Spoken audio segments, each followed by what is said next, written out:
కేవలం 7,999 up to 10 kgs వరకు బరువు తగ్గి అధిక బరువు నుంచి వచ్చే ప్రధాన సమస్యలను దూరం చేసుకోండి. ఎన్ని ప్రయోగాలు చేసినా శర్వానంద్ హిట్ కొట్టలేకపోతున్నాడు. విసిగిపోయిన ఈ కుర్ర హీరో తనకు కలిసొచ్చిన జాన్రానే నమ్ముకున్నాడు. నారీ నారీ నడుమ మురారితో శర్వా సెంటిమెంట్ వర్కౌట్ అవుతుందా? Have a look. శర్వానంద్ సరైన హిట్ కొట్టి 8 ఏళ్లైంది. మహానుభావుడు తర్వాత చెప్పుకునే సినిమా ఒక్కటి రాలేదు. పడి లేచే మనసు నుంచి మనమే వరకు నటించిన 7 సినిమాలు ఫ్లాప్ అయ్యాయి. డిఫరెంట్ మూవీస్ చేసినా దర్శకులు ఆకట్టుకునేలా కథని నడిపించలేకపోయారు. దీంతో తనకి సక్సెస్ తీసుకొచ్చిన కామెడీ జాన్రాని నమ్ముకొని సంక్రాంతికి నారీ నారీ నడుమ మురారితో వస్తున్నాడు శర్వానంద్.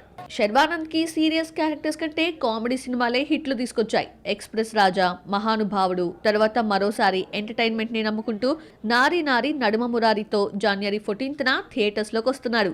సంక్రాంతి సినిమాలతో పోటీ పడకుండా 14 సాయంత్రం ఫస్ట్ షోతో రిలీజ్ అవుతోంది. శ్రీ విష్ణుకి సామజవర్గంన వంటి హిట్ ఇచ్చిన రామ్ అబ్బరాజు దర్శకత్వంలో నారీ నారీ నడుమ మురారి రూపొందింది. సంక్రాంతి బరిలో చాలా సినిమాలున్నా నారీ నారీ నడుమ మురారిపై పెద్దగా అంచనాలు లేవు. అయితే కామెడీ టీజర్ సినిమాకి హైప్ తీసుకొచ్చింది.